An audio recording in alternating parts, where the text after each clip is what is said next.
황금보다 더 중요한 것이 있습니다. 바로 지금입니다.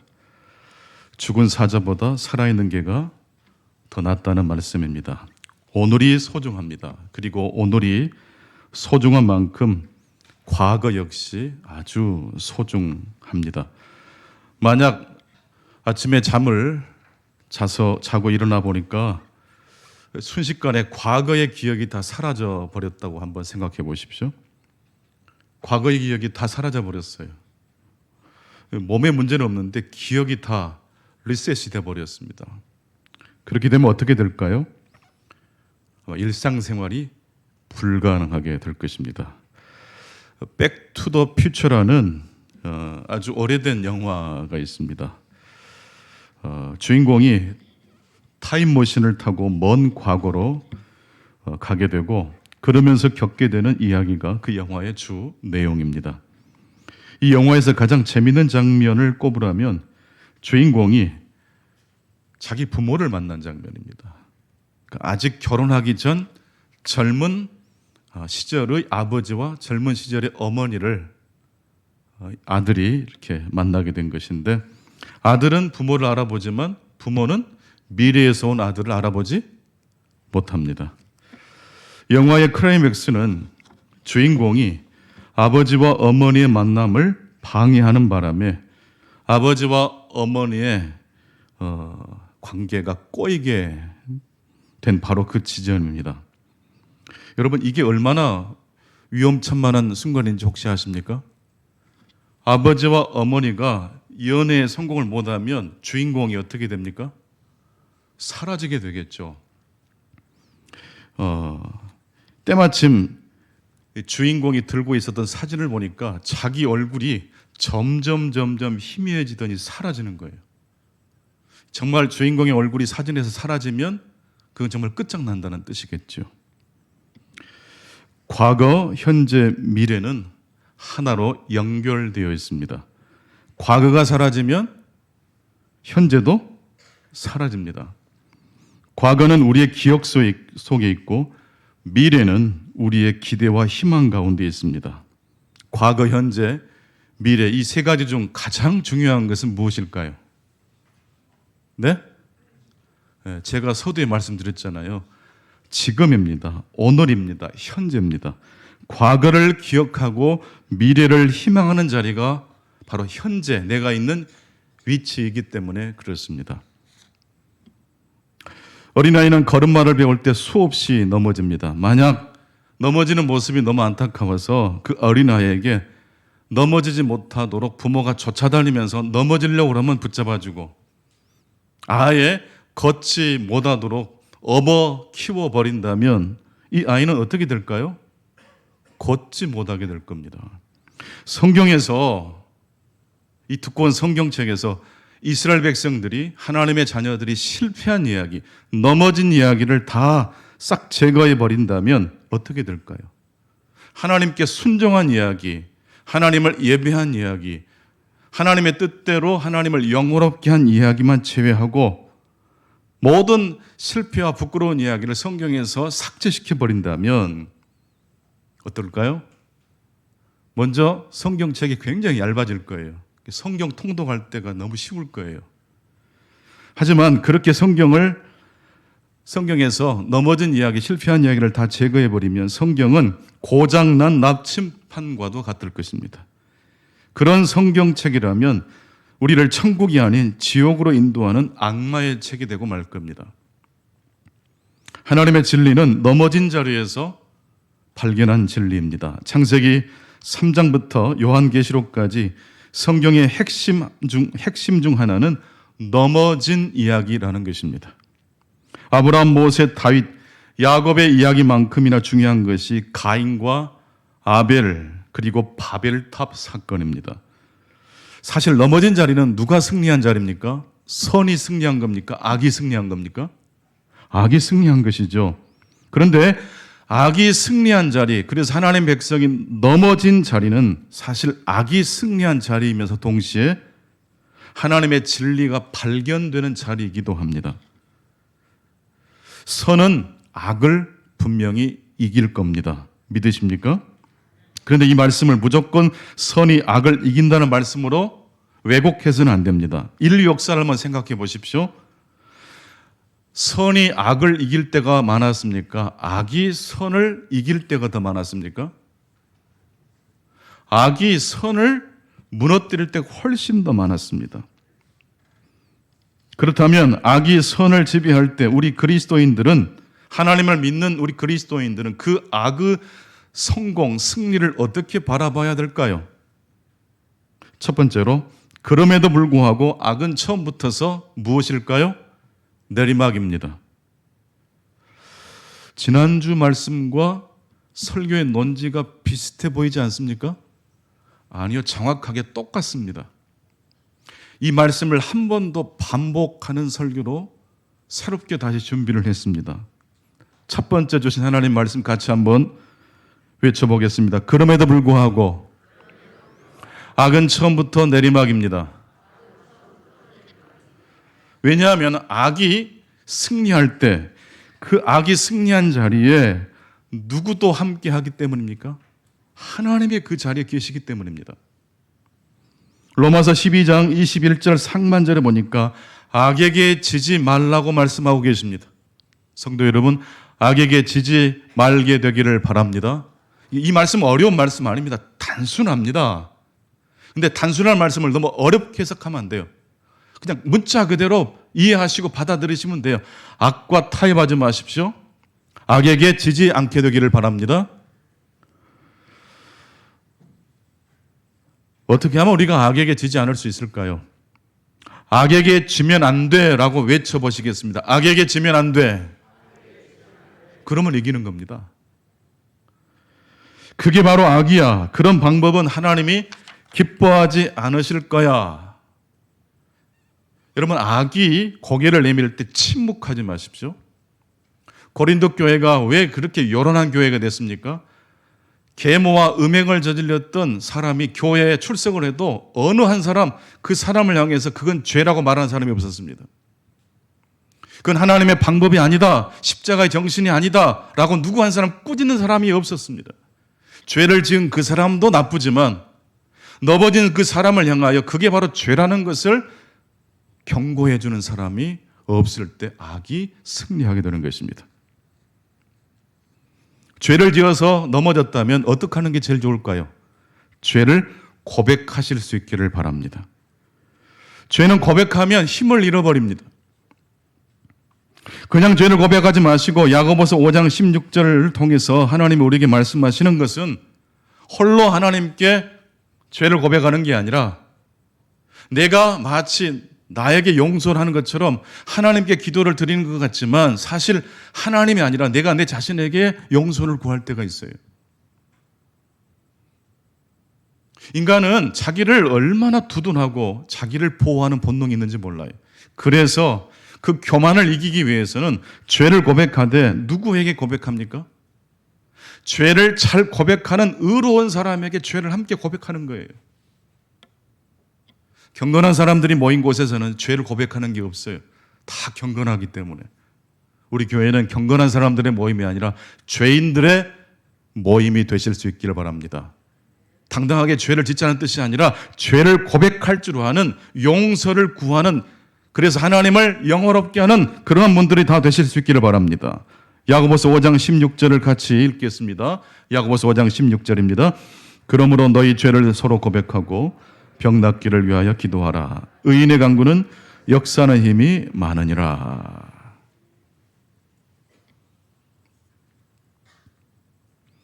악에게 지지 말라라는 이 말씀을 조금 더 들여다보면 사실 이 말씀 속에는 악이 실제한다라는 말씀이 들어있습니다.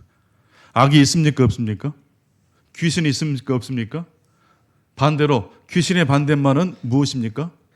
악마의 반대말은 무엇입니까? 천사입니다. 하나님이 아닙니다.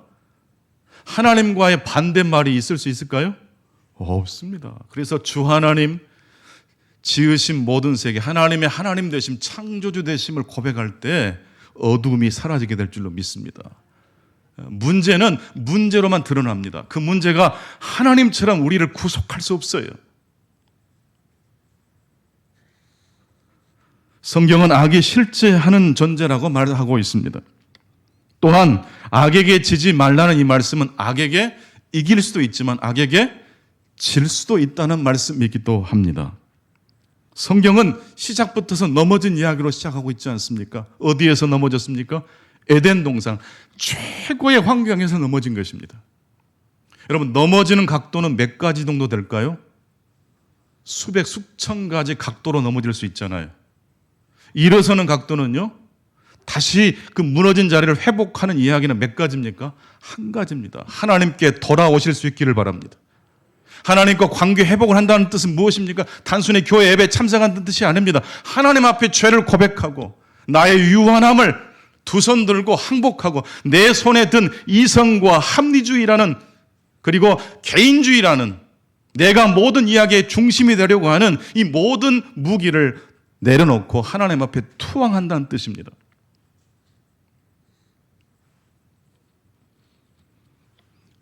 성경 역시 악이 승리한 이야기가 훨씬 많습니다. 분량만 놓고 본다면 정말로 악에 대한 이야기, 악에 승리한 이야기가 훨씬 많습니다.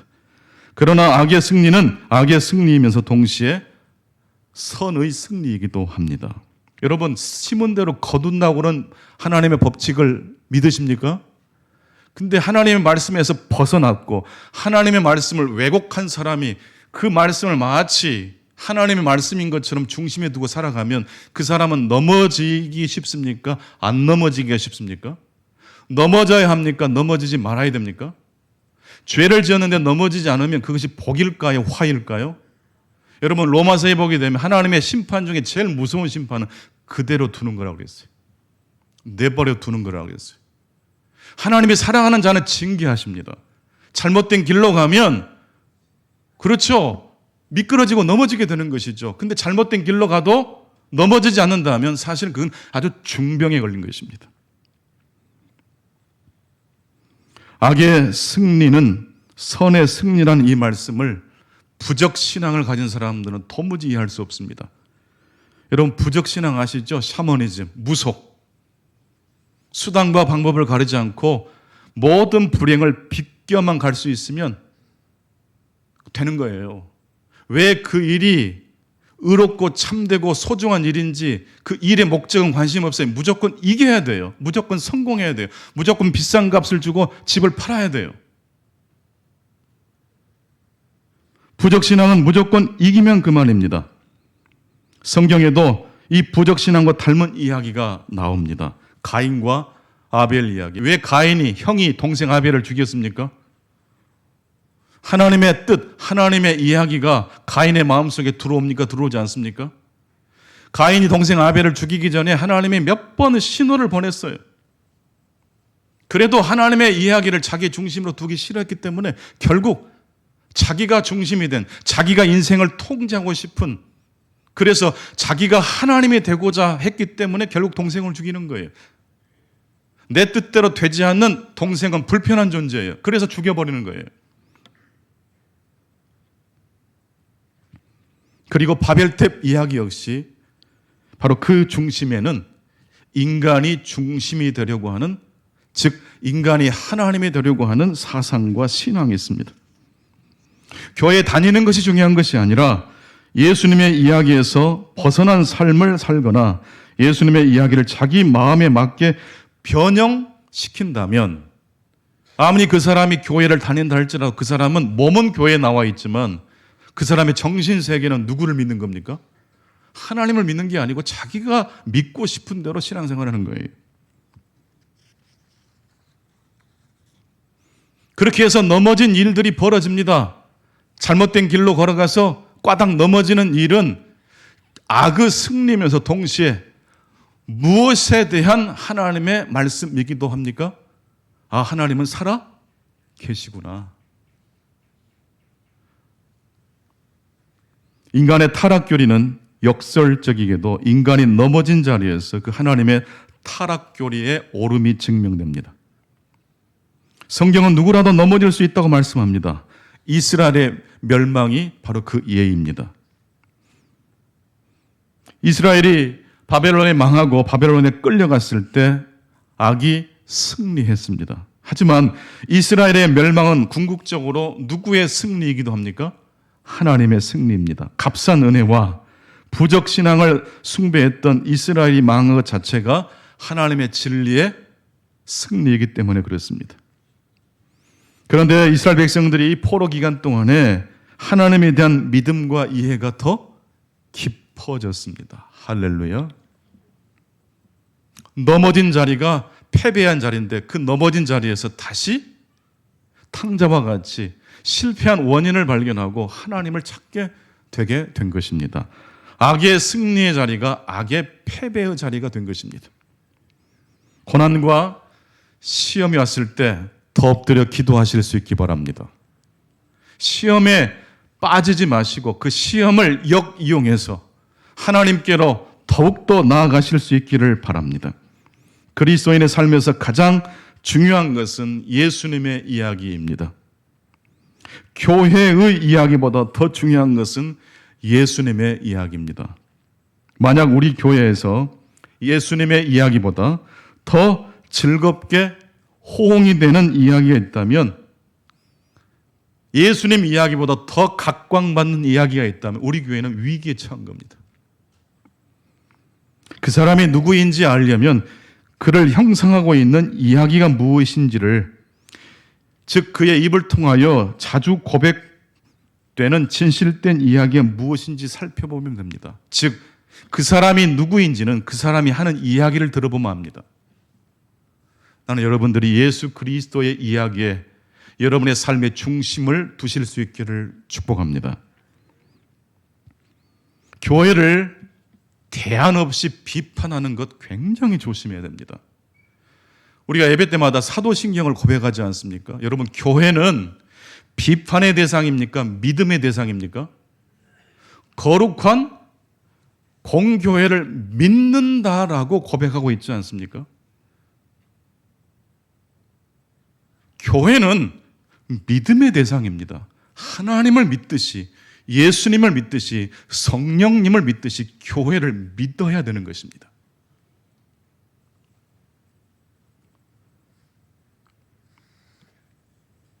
오늘날 교회의 위기는 성장의 위기가 아닙니다. 교회가 잃어버린 것은 교회를 떠나버린 성도 때문이 아닙니다. 실추된 교회의 신뢰도가 교회의 문제가 더더욱 아닙니다. 교회가 잃어버린 것은 무엇입니까? 무엇을 잃어버렸기 때문에 교회의 위기가 찾아왔습니까? 그것은 바로 예수님의 이야기를 잃어버렸기 때문에 찾아온 위기입니다. 교회 이야기보다, 이 세상의 어떤 이야기보다 예수님의 이야기를 우리가 모여서 예배를 드리고 함께 속으로 모여서 그 자리에서만큼은 예수님의 이야기를 더 많이 하실 수 있기를 바랍니다. 그럴 때 우리 인생의 문제가 새롭게 보이고 해결책이 주어지게 됩니다. 고린도 교회는 사실 넘어진 교회입니다. 그것도 아주 심하게 넘어진 교회입니다. 바울 사도가 개척한 교회가 고린도 교회인데, 바울 사도가 골치를 앓았습니다. 고린도 교회 때문에. 이때 바울 사도는 넘어진 고린도 교회를 생각하면서 어떻게 그 문제를 해결하였습니까? 고린도 교회를 문제를 보긴 보았습니다. 하지만 고린도 교회의 문제를 살짝 보았고 그 문제보다 더 크신 예수 그리스도를 뚫어지게 바라본 줄로 믿습니다. 여러분의 문제를 살짝 보시고 그 문제보다 더 크신 예수 그리스도를 뚫어지게 바라보실 수 있기를 바랍니다. 남편보다, 아내보다, 여러분의 자녀보다 예수 그리스도를 조금 더 사랑하실 수 있는 분들만 아멘을 보십시오. 거의 한 40% 정도 대답하신 것 같아요. 100% 나올 때까지 제가 계속 질문할 용의가 있습니다. 왜냐하면 이것은 운명을 바꿔버린 이야기이기 때문입니다. 여러분의 남편보다, 여러분의 아내보다, 여러분의 자녀보다, 여러분의 성공보다 예수 그리스도를 조금 더 생각하시고 그 이야기를 여러분의 삶의 중심으로 두실 수 있기를 축원합니다. 문제를 해결하고 싶으십니까? 문제보다 더 중요한 예수 그리스도를 뚫어지게 쳐다보시면 됩니다. 바울 사도는 그래서 고린도 교회의 복잡한 문제를 해결할 열쇠를 찾았습니다. 그래서 바울 사도는 악에 대한 답은 악이 아니다라고 분명하게 선포합니다. 한번 따라서 하겠습니다. 악에 대한 답은 악이 아니라 선입니다. 오늘 두 번째로 주시는 하나님의 메시지입니다. 오늘 두 번째로 주신 하나님의 메시지. 다시 한번 같이 반복해서 읽겠습니다. 시작. 악에 대한 답은 악이 아니라 선입니다.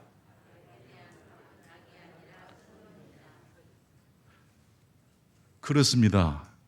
이 세상의 모든 문제에 대한 해결책은 그 문제를 맞서 싸우는 방식이 세상식 방법으로 똑같이 악에 대한 반응을 악처럼 해버리면 그것은 해결책이 보이지 않습니다.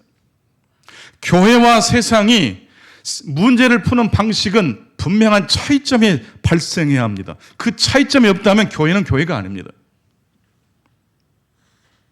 로마서 12장 21절 악에게 지지 말고 선으로 악을 이기라. 무엇이 어떻게 하는 것이 악을 이기는 선이 될까요? 창세기 1장 31절을 같이 읽겠습니다. 시작. 하나님이 지으신 모든 것을 보시니 보시기에 좋았더라. 저녁이 되고 아침이 되니 이는 여섯째 날이니라. 하나님이 지으신 것을 보시니 보시기에 좋았다. 보시기에 심히 좋았다.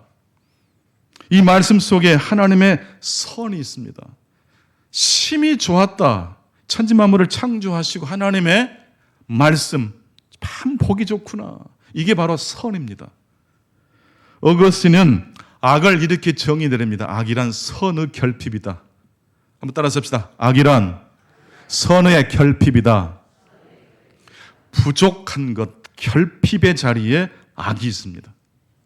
여러분 넉넉할 때 싸우지 않죠? 뭔가 부족할 때 다툼이 생기는 거예요. 풍족하면 싸우지 않습니다.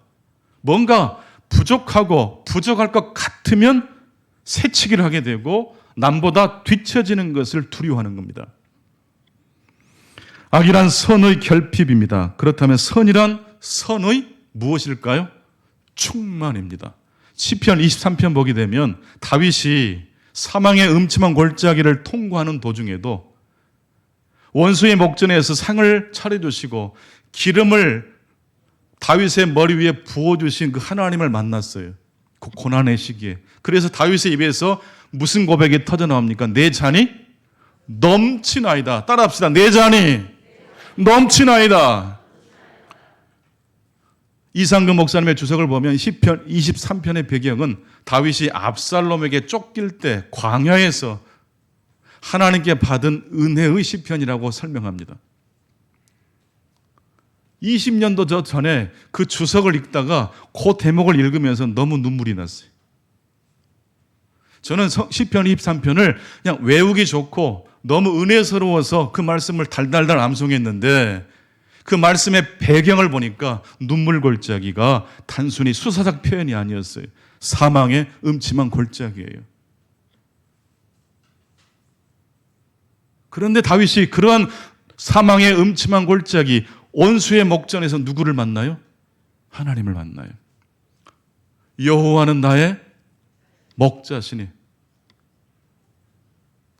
내게 부족함이 없으리로다. 왕궁에서 왕으로 있을 때는 너무 부족한 것들이 많이 보였어요. 불평이 많이 나와요. 근데 다 내려놓고 쫓기는 신사가 되고 광야에 언제 죽을 수도 모르는 그런 위기에 직면했을 때 다윗이 오히려 자유해져요. 하나님을 하나님으로 부르기 시작해요. 부족한 것 투성인 광야에서 다윗의 입에서 내 잔이 넘치나이다라는 고백이 터지고 있습니다. 올해 우리 교회에 주신 표의 배경 역시 14세기 유럽에 들이닥친 흑사병으로 유럽의 인구 3분의 1이 그 이상도 죽었다라는 기록이 있습니다만은 유럽의 인구 3분의 1이 죽었다면 나와 관계된 사람들이 다 죽었다는 뜻이에요. 노르위치의 줄리안의 가족도 죽었을 것이고 본인도 병에 걸려서 죽다가 살아났는데 평생 하나님께 모든 걸 다 바치는 그런 봉쇄 수도원의 수도자로서 삶을 사는데 하나님이 그녀에게 계시의 말씀을 주셨어요. 그러나 유럽이 초토화됐지만 그러나 만사가 잘 될 것이다. All will be well. 이 말씀을 제가 좀 더 풀어드린 기억이 납니다. 만사가 잘 되기 위해서는 먼저 무엇이 있어야 돼요? 만사가 있어야 돼요. 여기 만사 속에는 귀찮은 일도 포함됩니까? 다윗의 시편 23편 속에는 쫓기고 두렵고 세상을 다 버려버리고 싶은 그런 탄식이 포함됩니까? 포함되어 있는 거예요. 만사가 잘 되기 위해서는 먼저 무엇이 있어야 돼요? 만사가 있어야 되는데 이미 만사는 우리 곁에 있어요, 없어요? 있어요. 근데 우리들이 그걸 구분하고 분리수거하듯이 좋은 일은 주워 담고 조금이라도 마음에 들지 않으면 버려버린다는 뜻이에요. 그렇게 하지 마시고 만사가 잘 되기를 원하십니까? 여러분의 삶에 만사를 새롭게 다시 점검하실 수 있기를 축원합니다. 흑삭병도 창조주 하나님 앞에서는 절대적인 것이 아닙니다. 혼돈은 질서를 이길 수 없습니다. 흑상병도 만사 속에 포함시킬 수 있나요? 있죠. 무엇이든지 심은 대로 그대로 거둔다는 말씀 그대로 만사가 잘 되기 위해서는 만사를 심어야 합니다. 두려운 일도 심으시고 기분 나쁜 일도 심으시고 내 뜻과 잘 맞지 않는 일까지도 하나님의 섭리의 관점에서 심으실 수 있기를 바랍니다. 기도는 거룩하게 하나님 앞에 우리의 표현을 통해서 기도할 수 있지만 정말 급할 때는요, 하나님 불러놓고 내 마음을, 응어리진 마음을 다 토해낼 수 있나요? 있지요. 사람에게 직접 찾아가서 화를 내면 그건 욕입니다. 근데 하나님 불러놓고 내게 해코지라는 사람 이름을 한번 불러가면서 하나님 시편대로 기도드립니다. 원수의 자식을 바위에 내치신다며요. 그렇게 되게 해 주시옵소서. 여러분 이게 기도입니까? 시편입니까? 아니면 기도가 아니라고 말해야 됩니까? 저주 시편이라는 게 시편에 있어요. 원수 갚는 걸 직접 하지 말고 하나님께 어떻게 하라겠죠? 맡기라. 이렇게 기도를 통해서 하나님 앞에 내 응어리진 마음을 토로하실 수 있기 바랍니다. 그러면 그것이 무엇으로 바뀌어요? 처음에는 한탄이고 욕짓거리인데 그것이 어떻게 변해요? 기도로 바꿔지는 거예요. 만사가 잘 되기 위해서는 만사가 있어야 되고 만사를 있는 그대로 심으실 수 있기 바랍니다. 그리고 마지막 세 번째가 중요하죠. 만사가 잘 되기 위해서는 만사를 하나님의 나라 방향으로 움직일 수 있어야 됩니다. 만사를 하나님의 기뻐하시는 방향으로 움직일 수 있기를 바랍니다. 근데 만사를 움직이는 것은 위대한 하나님의 능력만 그런 게 아니에요. 홍해 바다를 하나님의 능력으로 가르셨지만 예수님께 도시락을 가지고 온 소녀는 홍해 바다를 가를 정도의 기적이 필요합니까? 한 끼 굶고 예수님께 드려야 되겠다는 마음만 있으면 되잖아요. 여러분 만사를 움직이는 건 5천 명을 먹이는 기적은 어린아이가 예수님께 가져온 작은 도시락 하나예요. 올 한 해 하나님 앞에 오병이어의 헌신을 하실 수 있는 분들만 아멘 해보시겠습니다. 그래도 한 55% 아멘 하셨습니다. 오병이어의 도시락을 주님께 드리시기를 원하시는 분들 크게 아멘 하시겠습니다. 여러분 작은 것 드리는 거예요.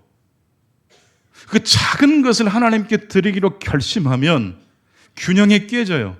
50대 51대는 아무런 일이 일어나지 않아요. 1%가 다른 쪽으로 움직이면 균형이 깨지면서 움직이는 거예요.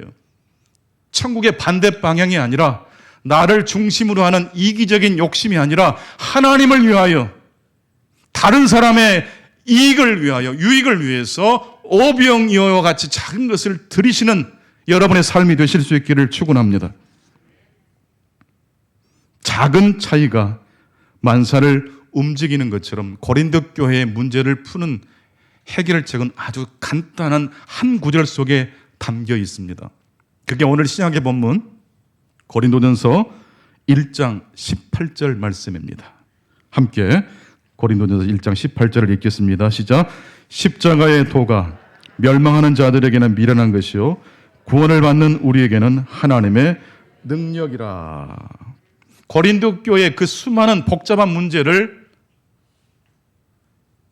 풀어내는 해결책은 딱 한 구절 속에 있어요. 고린도 교회가 왜 넘어졌을까요? 물론 욕심도 많고 음행하고 싶은 그 욕망을 컨트롤 못해서 넘어졌겠죠. 그러나 더 본질적으로 왜 넘어졌을까요? 십자가의 도를 따라가지 않았기 때문이에요. 이게 바울 사도의 진단이에요. 오늘 한국 교회가 회복되기 위해서는 바로 십자가로 돌아가야 될 줄로 믿습니다. 작은 차이예요. 어떤 교회든지 교회 이야기보다 예수 그리스도를 조금 더 하면 그 교회는 부흥하게 될 줄로 믿습니다. 어떤 가정이든지 그 문제와 아픔이 없는 가정이 없어요. 그런데 문제도 이야기하지만 그 문제보다 예수님의 이야기를 조금 더 하실 수 있기를 바랍니다. 그게 문제를 풀어내는 해결책이에요. 바울 사도는 고린도 교회 문제의 핵심에 십자가에 대한 오해가 있었다라고 이야기합니다. 고린도 교회 성도들은 십자가를 자신들의 생각 체계 속에 집어넣고 믿었다고 합니다. 이 무슨 말이냐면 내가 믿고 싶은 대로 십자가를 믿었다라는 뜻입니다. 십자가 목걸이를 하고 다니면 교회 다니는 사람인 줄 알 수 있잖아요. 근데 여러분, 십자가는 어깨에 지고 가야지 목에다 걸면 안 돼요.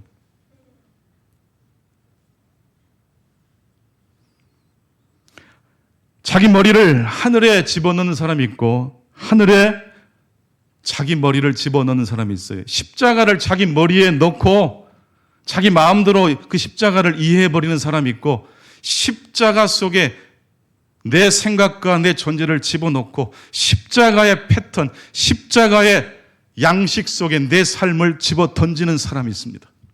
어떤 사람이 하나님께서 찾으시는 신앙생활을 하는 사람일까요? 고린도 교회 성도들은 십자가를 통해 구원받았으니 이제 세상 지혜를 습득해서 다른 사람들보다 앞서 나가겠다라고 이야기했습니다.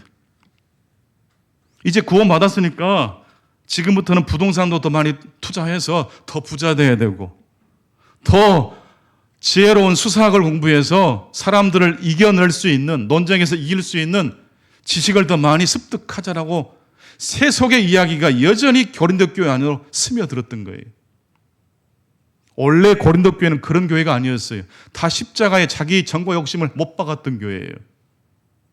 그런데 바울 사도가 그 교회를 개척하고 떠나서 들려온 소식을 듣고 보니까 이 교회가 전혀 엉뚱한 방향으로 가고 있다는 이야기를 듣고 고린도 전서, 고린도 후서라는 두 개의 서신을 쓴 것입니다.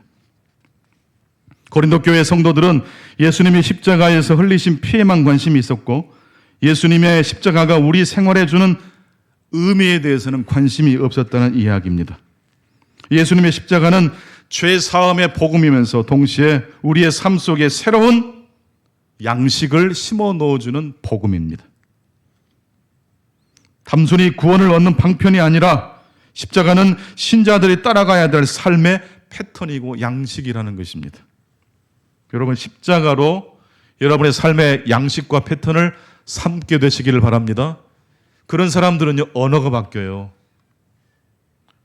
십자가로 자신의 삶의 양식을 삼기 전에는요, 목소리 큰 사람이 이기는 거예요. 로마 제국은. 진실과 거짓말은 필요 없어요. 내가 좀 더 크게 목소리를 내고 더 탁월한 논리를 가지고 그 사람을 이기면 되는 거예요. 그러나 십자가로 삶의 양식을 삼은 사람들은 하나님이신 예수님이 가장 낮은 자리로 내려오신 그 사건이 단순히 구원의 내용일 뿐 아니라 내 삶의 내용으로 바뀌어지게 되는 거예요. 그래서 섬기는 자, 비우고 낮은 자리로 나보다 다른 사람을 낮게 여기는 그 삶의 패턴으로 자신의 삶을 배열시키는 겁니다. 그러니 말을 예쁘게 하는 사람이 되지 않겠습니까? 참아주고 인내해주고 온유하고 오래 참는 삶의 스타일이 몸에 습관처럼 들어오지 않겠습니까? 세상은 폭력으로 구원을 쟁취합니다. 가인이 동생 아벨을 죽인 이유가 자신의 구원 때문이에요.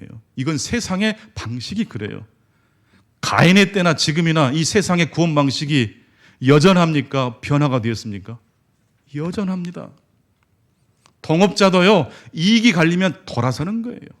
친구도 배신해요.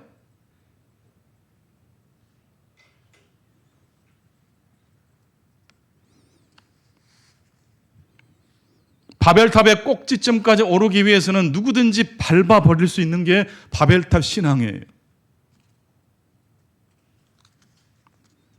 하지만 하나님은 악을 이기는 것은 악이 아니라 무엇이라고 말씀하십니까? 선이라고, 십자가의 정신이라고 말씀하고 계십니다. 세상에서 방황했을 때는 폭력적 방법이 우리의 구원이었어요. 그러나 지금부터서는 그런 방법을 다 배설물로 여기실 수 있기를 축원합니다. 교회는 세속의 방식을 거부하고 반드시 세상과의 차이점을 만들어야 합니다. 하나님은 오늘 또 약함을 통해서 일하시는 하나님이십니다. 하나님은 약함을 통해서 일하시는 하나님이십니다. 하나님의 약함은 그분의 강함입니다.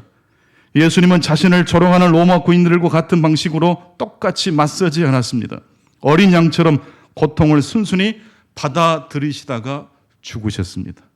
이것이 기독교에서 말씀하는 승리의 해법입니다.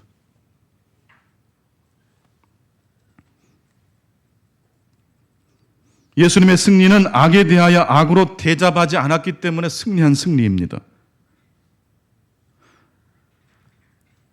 악은 지금도 폭력의 방법으로 구원을 이루어내고 그것을 자랑합니다. 하지만 악의 승리는 처음부터서 내리막입니다. 그것은 결코 진정한 승리가 될 수 없기 때문에 그렇습니다. 오늘 신약의 본문을 조금 더 자세히 들여다보면 이 십자가의 도는 모든 사람에게 구원이 됩니까? 하나님의 부르심과 택함을 받은 사람에게만 구원이 됩니까? 유대인에게는, 헬라인에게는 이 십자가의 도가 구원이 됩니까? 되지 않습니까? 부끄럽고 거리끼는 것이라고 그랬습니다. 여러분, 오늘 설교를 듣고 거북스러운 분이 계시다면요, 그게 정상일 수 있어요. 왜냐하면 내 속에 이미 세상의 구원관이 들어와 있기 때문이에요.